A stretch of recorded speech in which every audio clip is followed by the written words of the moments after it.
India आघाडी देखील आंदोलनात उतरताना दिसते। अधिक माहिती घेऊया आपले प्रतिनिधी चेतन ननावरे यांच्याकडून। निश्चित लागवी आपण पाहत आहोत की कशा प्रकारे इंडिया आघाडीचे नेते असतील, खासदार असतील, ते आक्रमक झालेले आहेत। अक्षरशः बॅरिकेडवर चढल्यानंतर पोलिसांनी हा मोर्चा जे बॅरिकेड लावून अडवलेला होता त्याच ठिकाणी आता या ठिकाणी इंडिया आघाडीच्या नेत्यांनी ठिय्या दिलेला आहे। खुद्द काँग्रेसचे अध्यक्ष आहेत, राष्ट्रीय अध्यक्ष मल्लिकार्जुन खरगे असतील किंवा राष्ट्रवादी काँग्रेस शरदचंद्र पवार गटाचे प्रमुख शरद पवार असतील, हे आता खुर्ची टाकून त्याच ठिकाणी बसलेले आहेत। अखिलेश यादव असतील ज्यांनी ठिय्या दिलेला आहे। सर्व देशभरातील जे इंडिया आघाडीतील प्रमुख नेते आहेत त्यांनी या ठिकाणी आता आक्रमक पवित्रा घेतल्याचं पाहायला मिळतंय। एकंदरीत हा मोर्चा आहे तो संसद भवनाकडून निवडणूक आयोगाच्या मुख्यालयावर धडकणार होता, मात्र त्यामध्ये पोलिसांनी या मोर्चाला परवानगी नाकारत आता हा मोर्चा अडवलेला आहे। परिणामी याच ठिकाणी आता इंडिया आघाडीकडून मुस्कटदाबी होत असल्याचा आरोप सुरू झालेला आहे आणि मतांची चोरी होत असल्याचा आरोप करत आता हे इंडिया आघाडीचे नेते आहेत ते या ठिकाणी रस्त्यावरच ठिय्या आंदोलन करताना पाहायला मिळतात। लागवी अगदी चेतन, सो तू उल्लेख केलास की या ठिकाणी आता बॅरिकेडिंग लावून हा मोर्चा अडवण्याचा प्रयत्न आहे आणि यावरूनच विरोधक आक्रमक होताना दिसत आहेत। निवडणूक आयोगापर्यंत आपल्याला पोहोचू दिलं जात नाहीये असा आरोप या ठिकाणी विरोधकांकडून केला जातोय। पण याच दरम्यान मात्र एक ट्विस्ट असा आहे की निवडणूक आयोगानं स्वतः विरोधकांना, चेतन, या सगळ्यामध्ये मात्र विरोधकांना भेटी करता सुद्धा निवडणूक आयोगानं वेळ दिलेली आहे। 12ची ती वेळ आहे आणि त्याच दरम्यान हे आंदोलन सुरू आहे। शरद पवार सुद्धा या आंदोलनात सहभागी आहे। आंखें मूंद कर बैठा हुआ है। एकंदरीत राजकीय वळण आहे ते या आता मोर्चाला या आधीच लागलेलं होतं, या मुद्द्याला लागलेलं होतं। कारण राहुल गांधी यांनी ज्यावेळी प्रेस कॉन्फरन्स घेतली, एक पॉवर पॉइंट प्रेझेंटेशन दाखवलं ज्यामध्ये कशा प्रकारे देशभरामध्ये वेगवेगळ्या राज्यांमध्ये मतांची चोरी होते असा आरोप त्यांनी केला होता। त्यानंतर तात्काळ निवडणूक आयोगाने एक नोटीस आहे ती राहुल गांधी यांना बजावलेली होती, ज्यामध्ये आपल्याकडे असलेल्या पुराव्यांचं आपण लेखी शपथपत्राद्वारे सादरीकरण करावं अशी ही सूचना आयोगाने केलेली होती। मात्र त्यानंतर अद्यापपर्यंत कुठल्याही प्रकारचं प्रतिज्ञापत्र आहे ते राहुल गांधी असेल किंवा इंडिया आघाडीकडून सादर करण्यात आलेलं नाही। आता सुद्धा एकंदरीत जे प्रश्न आणि जे सवाल उपस्थित करत इंडिया आघाडीच्या नेत्यांनी मोर्चा काढलेला आहे ते निवेदन सुद्धा स्वीकारण्याची तयारी निवडणूक आयोगाने दिलेली आहे। या आधी सुद्धा निवडणूक आयोगाने खुलासा केला होता की कुठल्याही प्रकारचं मतचोरी आहे ते या निवडणुकीमध्ये झालेलं नाहीये। इतकंच नाही तर डेटाही शेअर केला होता की आम्ही सादर केलेल्या निवडणूक मधील मतदार यादीवरती कुठल्याही राजकीय पक्षाने आक्षेप घेतलेला नव्हता आणि आता भाजप देखील हाच मुद्दा पुढे रेटताना पाहायला मिळत आहे की निवडणुकीच्या वेळी जे मतदान झालेलं होतं त्यावेळी प्रत्येक राजकीय पक्ष प्रत्येक बूथवर आपापले बीएलओंची नेमणूक करतं। या बीएलओंमध्ये काँग्रेसने सुद्धा जे बीएलओ नेमलेले होते त्यांनी देखील मतदारांनिर्माण कुठला आक्षेप घेतलेला नव्हता। परिणामी आत्ताच हा मोर्चा काढण्याची गरज काँग्रेसला का भासते याचा अर्थ जनाधार काँग्रेस सोबत राहिलेला नाहीये। म्हणून पुन्हा एकदा आता स्थानिक स्वराज्य संस्थांच्या निवडणुका असतील, बिहार निवडणूक असेल, त्यामध्ये मतदारांना कुठेतरी आपल्याकडे वळवण्यासाठी हा स्टंट करत असल्याचा आरोप आता भाजपकडून होतोय। परिणामी आता इंडिया आघाडीच्या या सवालांवरती निवडणूक आयोग सुद्धा काय उत्तर देतं हे पाहणं महत्वाचं असेल। लागवी अगदी चेतन, ज्यामध्ये निवडणूक आयोगानं 30 खासदारांना भेटी करता बोलवलेलं आहे, साधारणतः इंडिया आघाडीकडून कोणते खासदार जातील या सगळ्या संदर्भात काही संकेत पोहोचतायत का, काही अंदाज लागतोय का? निश्चितच आता इंडिया आघाडीतील जे प्रमुख पक्ष आहेत त्यांच्यामधून प्रत्येकी 1 ते 2 खासदारांना या शिष्टमंडळामध्ये समाविष्ट करून घेतलं जाईल आणि जे प्रमुख विरोधी पक्ष नेते म्हणून भूमिका बजावत आहेत ते काँग्रेसचे प्रमुख नेते राहुल गांधी यांच्या नेतृत्वाखाली हे शिष्टमंडळ भेटीस जाणार आहे। परिणामी शरद पवार असतील किंवा संजय राऊत असतील हे सुद्धा या शिष्टमंडळामध्ये सामील होत आहेत का हे पाहणं महत्वाचं असेल। कारण इंडिया आघाडीमधील जर पक्षांची संख्या पाहिली तर त्या तुलनेमध्ये अधिक आहे। परिणामी काही पक्षांमधील नेत्यांना यामध्ये नेतृत्व मिळू शकत नाही, मात्र प्रमुख जे पक्ष आहेत, राष्ट्रीय पक्ष आहेत, ते मात्र आपल्याला या एकंदरीत शिष्टमंडळामध्ये पाहायला मिळू शकतात। लागवी अगदी चेतन, असं सुद्धा या सगळ्या संदर्भात मोर्चा दरम्यान असं कळत होतं की या मोर्चाला, जो मोर्चा संसद भवनाकडून निघणार होता अर्थात निघालाय, जो निवडणूक आयोग कार्यालयापर्यंत पोहोचणार आहे, या मोर्चाला मात्र पोलिसांनी तशी परवानगी दिलेली नव्हती आणि म्हणून हा मोर्चा अडवण्यात आलेला आहे अशी एक माहिती समोर येते। काय या सगळ्या संदर्भात अपडेट आहेत? निश्चितच लागवी, कारण पोलिसांनी या आधीच अशा प्रकारे निवडणूक आयोगाच्या कार्यालयावरती मोर्चा काढता येणार नाही असं स्पष्ट केलेलं होतं आणि मोर्चाला परवानगी नाकारलेली होती आणि म्हणूनच संसद भवनापासून सुरू होणाऱ्या सेकंद थांबवते, प्रतिक्रिया येत आहेत। और ये जो सरकार, मोदी जी की सरकार बनी हुई है, ये चोरी से बनी है। और इसी का विरोध करने के लिए हम लोग चुनाव आयोग तक जाएंगे। हम लोगों की बात नहीं सुनी जा रही है, पार्लियामेंट के अंदर नहीं सुनी जा रही है, पार्लियामेंट के बाहर नहीं सुनी जा रही है। ये लोकतंत्र के लिए बहुत ही चिंता का विषय है कि चोरी से सरकार बन रही है। चेतन, निश्चित लागवी आपण पाहत असू की ज्या प्रकारची परवानगी या आधीच पोलिसांनी नाकारलेली होती आणि माफ म्हणूनच करा चेतन, संसद तुम्हाला भवनाच्या बाहेर वारंवार थांबवावं लागतंय, प्रतिक्रिया येत आहेत। सभी विपक्ष के सांसद शांतिपूर्वक मार्च कर रहे हैं पार्लियामेंट हाउस से लेकर निर्वाचन सदन तक और सामूहिक तरीके से सारे सांसद इलेक्शन कमीशन को एक दस्तावेज पेश करना चाहते हैं एसआईआर को लेकर। यही हमारी मांग थी और मैंने कल दोपहर को चुनाव आयोग को ये खत लिखा था। राजनीतिक दल इससे जुड़ चुके हैं। जब तक दूध का दूध पानी का पानी नहीं होगा ये आंदोलन चलेगा। चेतन, आताच आपण ऐकलं, जब तक दूध का दूध पानी का पानी नहीं होगा तब तक ये आंदोलन चलेगा, अशी भूमिका आता घेण्यात येते काँग्रेसकडून। चेतन, निश्चितच लागवी, कारण सातत्याने जो आरोप काँग्रेसचा प्रमुख आहे तो म्हणजे 5 वर्षांमध्ये मतदार नोंदणीमध्ये जेवढे मतदार वाढत नाहीत ते लोकसभा निवडणुकीचे 6 महिन्यापूर्वी कशा प्रकारे वाढतात। म्हटलं दुसरीकडे भाजपकडून जो दावा केला जात होता सातत्याने, आपणही या बैठका कव्हर केलेल्या होत्या। भाजपच्या अमित शहानी महाराष्ट्रामध्ये सुद्धा जे विभागनिहाय दौरे केलेले होते त्यामध्ये मतदार नोंदणी वाढवण्याचं आवाहन केलेलं होतं आणि सर्व पक्ष संघटनेला कामाला लावलेलं होतं। मग जे The issue is very simple. Rahulji has raised some serious questions. They deserve serious answers. The Election Commission, I believe, not only has a responsibility to the nation, but it has a responsibility to itself.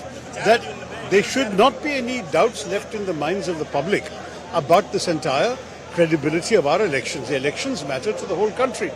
And our democracy is too precious to be jeopardized by doubts about whether there is duplicate voting, whether there are multiple addresses, whether there are fake votes. All of this, and manipulation is the worst case scenario. But if there are doubts in people's minds, they should be addressed. There may be answers available to these questions, but those answers must be provided credibly. That is my only request, that the Election Commission should take the questions and address them, rather than insisting on formalities. Do you think some credibility has gone down of ECI because opposition is raising questions? They are not getting answers. Naturally, as long as there are doubts in the minds of people about the fairness of the elections, that is harming the credibility of the Election Commission. As long as those doubts are removed, then the Election Commission's credibility can be regained. So the Election Commission's own interest lies in addressing these questions. Shashi Tharoor यांचं हे वक्तव्य फार महत्त्वाचं आहे। त्यांचं असं म्हणणं होतं की निवडणूक आयोगानं या सगळ्या संदर्भात प्रश्न स्वीकारावेत, प्रश्न जाणून घ्यावेत, त्यानंतर आपले मुद्दे मांडावेत, त्यानंतरच निवडणूक आयोगावर विरोधकांची असलेली साशंकतेची भूमिका दूर होण्याकरता मदत होईल। पण प्रश्न तर स्वीकारा, असं म्हणतायत शशी थरूर। शशी थरूर यांनी या सगळ्या संदर्भात आपली भूमिका स्पष्ट केलेली आहे। मतचोरीच्या आरोपावरून आता इंडिया आघाडी आक्रमक होताना दिसतेय। दिल्लीत निवडणूक आयोग कार्यालयावर इंडिया आघाडीचा मोर्चा, संसद भवन ते निवडणूक आयोग या सगळ्या परिसरात हा मोर्चा निघालेला आहे। अरविंद सावंत बोलत आहेत। खिलाफ हम लोग मोर्चा निकाल रहे हैं। वो संविधान के अभाव नहीं है, न तो पार्लियामेंट के बड़े है। पार्लियामेंट में उसकी चर्चा होनी चाहिए। माननीय राहुल गांधी जी ने उस दिन जो बताया है उसको तो नंगा किया, ये शब्द प्रयोग करूंगा मैं। निर्लज्ज जैसे कुछ भी बात करते रहते हो। महाराष्ट्र के चुनाव में कैसे जीते वो उसी वक्त समझ में आ गया आपको। इसलिए एसआईआर के बारे में 60 लाख लोगों के नाम काटते हो। आओ चर्चा करो। इंडिया आघाडी आक्रमक होताना दिसते। इंडिया आघाडीचा संसद भवनापासून निवडणूक आयोगापर्यंत मोर्चा निघालेला आहे। पोलिसांनी मोर्चा अडवण्याचा प्रयत्न देखील केलेला आहे।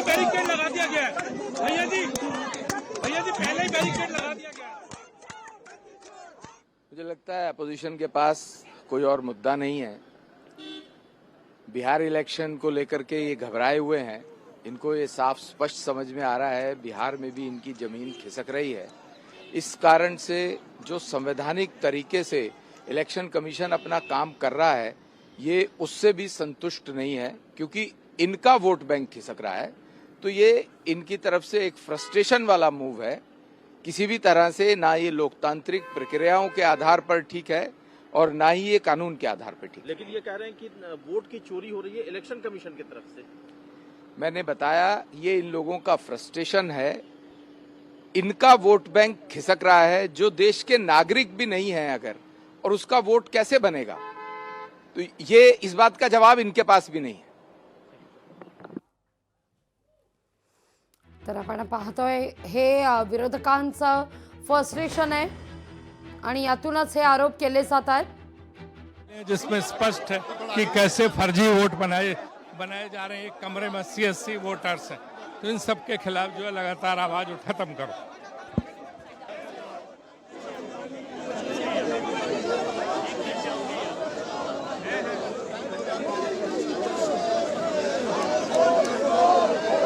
आपण पाहतोय इंडिया आघाडीच्या आंदोलनाची तृणमूल काँग्रेसच्या खासदार आक्रमक झालेले आहेत। बॅरिकेडिंग चढून रस्त्यावरच या ठिकाणी ठिय्या दिला जातोय। सरकार विरोधात घोषणाबाजी केली जाते। इंडिया आघाडीचा मोर्चा हा निवडणूक आयोगाच्या कार्यालय परिसरात आता अडवण्यात आलेला आहे।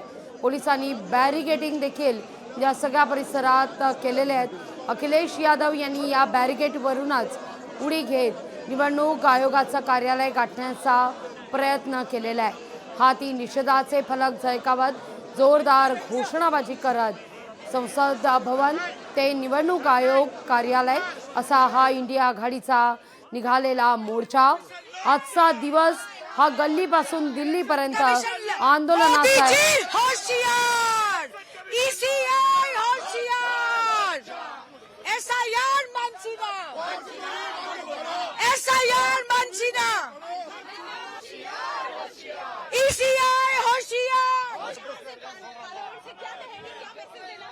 देखिए, चुनाव आयोग जिसकी भूमिका निष्पक्षता की होनी चाहिए, आज उसकी भूमिका भाजपा के सहयोग की मानी जा रही है।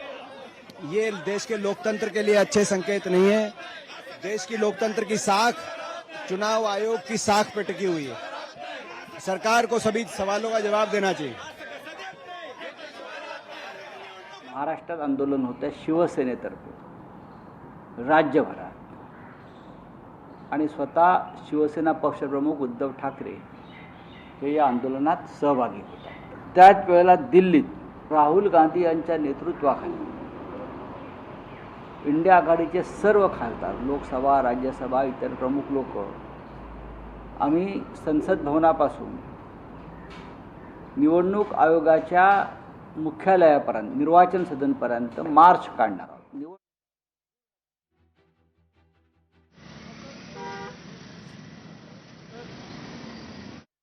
What do you want to say today? Well, I want to say that whatever Rahulji has, showed it in that interview. Yes. I think the election commission has to answer what is right and what is wrong, what went wrong, how it happened. Sir, but the opposition continuously, you all are asking for the discussion here. Yeah. But it's not possible, as government already said, this is an election commission prerogative. How can they will? No, because I do understand whatever it may be, but then something very, happened such a big, on a very high magnitude. So I think it is very imperative on the election commission to give an answer.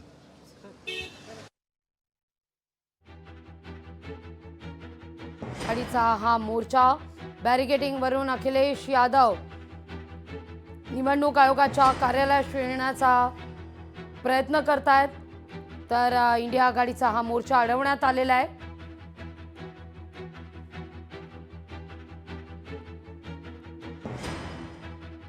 निवडणुकीत मतचोरी झाल्याचा आरोप आणि मतांचा चोरीचा आरोप करत मतदार याद्यांच्या पुनर्परीक्षणाला जोरदार विरोध केला जातोय। निवडणूक आयोगाविरोधात जोरदार घोषणाबाजी करत इंडिया आघाडी ही आता रस्त्यावर उतरल्याचा पाहायला मिळत आहे। तर इथं ठाकरेंची शिवसेना देखील राज्यात आक्रमक झालेली आहे। लोकशाही मराठी ऐका, पहा, जागरूक रहा।